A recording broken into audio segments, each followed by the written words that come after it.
ini? Ini? Pasti tahu dong ya. Tapi kalian tahu nggak persamaan dari benda-benda tersebut? Mau tahu? Tonton video ini sampai habis ya.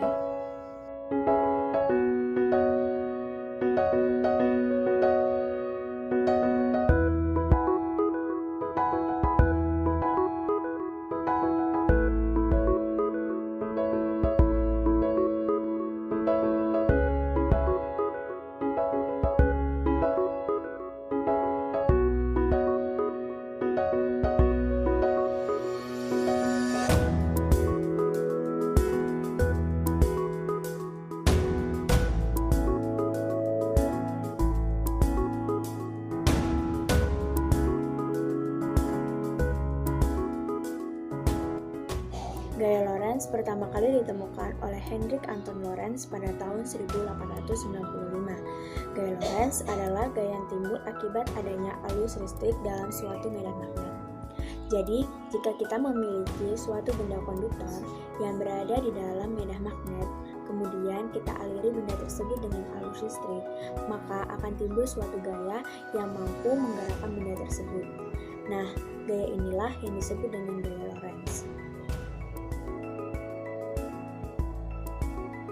Untuk memahami penerapan gaya Lorentz, bisa dilihat dari animasi percobaan gaya Lorentz di atas.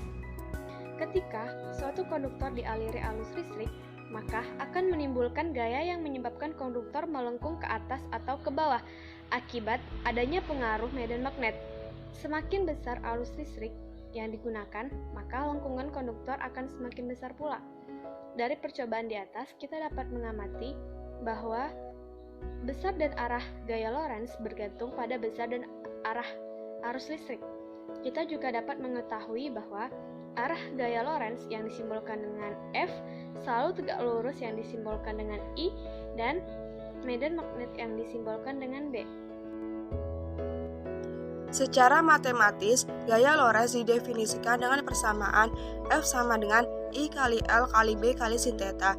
Namun, ketika arah arus listrik tegak lurus dengan medan magnet, gaya Lorentz yang dihasilkan akan maksimal sin 90 derajat sama dengan 1, sehingga rumusnya menjadi F sama dengan I kali L kali B. Keterangannya yaitu F sama dengan gaya Lorentz dengan satuan Newton, B sama dengan medan magnet dengan satuan Tesla, I sama dengan kuat arus listrik dengan satuan ampere, L sama dengan panjang kawat penghantar dengan satuan meter, dan theta sama dengan sudut antara arah arus listrik dan arah medan magnet. Untuk memudahkan mengingat arah gaya Lorentz yang dialami penghantar ketika dialiri arus listrik dalam medan magnet digunakan kaidah tangan kanan, yaitu arah arus listrik ini sebagai I ditunjukkan oleh ibu jari, arah medan magnet B ditunjukkan oleh jari telunjuk, dan gaya Lorentz ditunjukkan oleh jari tengah. Prinsip gaya Lorentz biasa dimanfaatkan dalam motor listrik. Motor listrik adalah alat yang dapat mengubah energi listrik menjadi energi gerak. Contoh benda yang menerapkan prinsip motor listrik di dalamnya adalah kipas angin, blender, mixer, mesin cuci, dan lain-lain. Animasi percobaan gaya Lorentz dapat dilihat seperti berikut.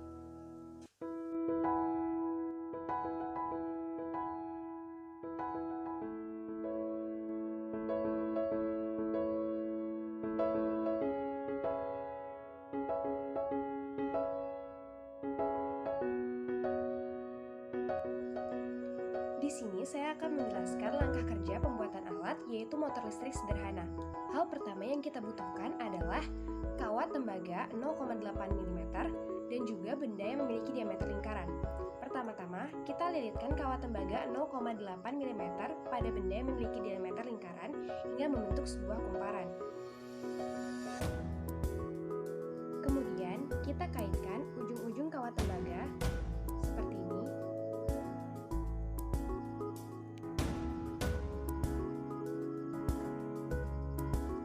Hingga berbentuk seperti ini. Di sini kami menggunakan dua macam kumparan dengan jumlah lilitan yang berbeda, dimaksudkan sebagai analisa pada laporan nantinya. Selanjutnya yang kita butuhkan adalah satu buah baterai 1,5 volt dan juga dua buah peniti. Letakkan masing-masing peniti pada tiap-tiap kutu baterai hingga berbentuk seperti ini. Kemudian rekatkan dengan menggunakan selang benang.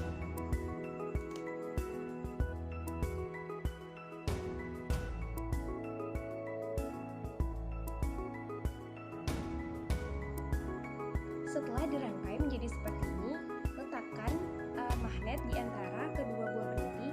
Kemudian kumparan yang sudah tadi kita buat diletakkan di atasnya.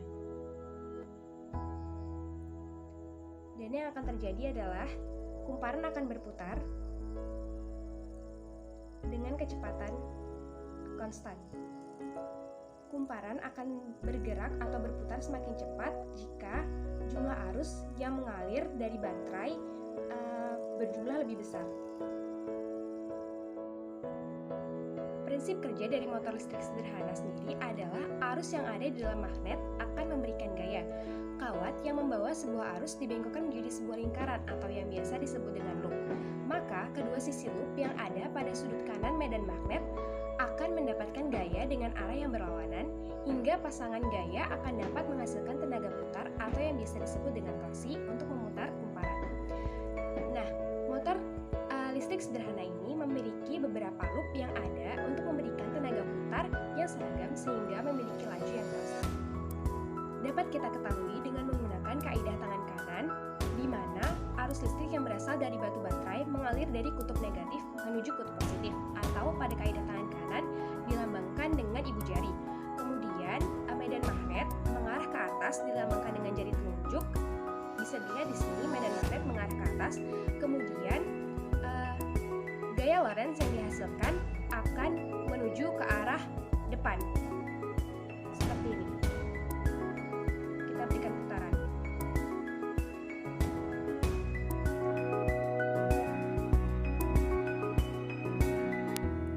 Adapun kekurangan dan kelebihan dari alat yang kami buat, yang pertama kekurangannya, kumparan kawat tembaga dapat terlepas dari penyangga secara tiba-tiba. Yang kedua, kawat tembaga yang tipis dapat rusak saat dilakukan bongkar pasang secara terus-menerus. Dan yang ketiga, kumparan kawat tembaga yang sulit dikendalikan saat torsi rendah. Dan untuk kelebihannya yang pertama, alat dan bahan yang mudah didapatkan, dan cara atau langkah kerja yang mudah.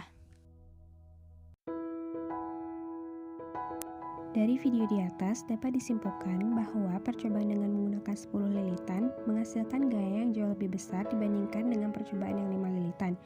Hal ini dikarenakan semakin banyak lilitan kawat tembaga, maka kuat medan magnetnya akan semakin besar. Sehingga gaya tolak-menolak dan tarik-menarik antar medan magnet akan jauh lebih kuat. Hal inilah yang menyebabkan putaran pada kumparan menjadi lebih cepat. Dari video di atas dapat disimpulkan bahwa percobaan dengan menggunakan dua magnet menghasilkan gaya yang lebih besar dibandingkan dengan menggunakan satu magnet. Hal ini dikarenakan kuat medan magnet sebanding dengan gaya tolak-menolak dan tarik-menarik yang dihasilkan. Semakin besar medan magnet, maka semakin besar pula gaya tolak-menolak dan tarik-menarik yang dihasilkan, sehingga membuat kumparan bergerak lebih cepat. Dari video di atas dapat dilihat bahwa percobaan dengan menggunakan satu baterai menghasilkan putaran yang lebih cepat dibandingkan dengan menggunakan dua baterai. Namun secara teori seharusnya percobaan dengan menggunakan dua baterai menghasilkan kecepatan putaran yang lebih cepat dibandingkan dengan menggunakan satu baterai. Hal ini sesuai dengan rumus dari gaya Lorentz sendiri, yaitu F sama dengan I dikali L dikali B, di mana indikator I atau kuat arus mempengaruhi gaya Lorentz yang dihasilkan. Semakin besar arus, maka semakin besar gaya yang dihasilkan. Dua baterai menghasilkan arus yang lebih besar dibandingkan dengan satu baterai. Hal ini seharusnya menghasilkan output di mana dua baterai menghasilkan putaran yang lebih cepat dibandingkan dengan satu baterai. Namun pada percobaan kami justru sebaliknya, di mana satu baterai menghasilkan putaran yang lebih cepat dibandingkan dua baterai. Hal ini bisa saja dikarenakan adanya kesalahan saat percobaan berlangsung, seperti kurang kuatnya penyambungan antara dua baterai atau faktor-faktor lainnya.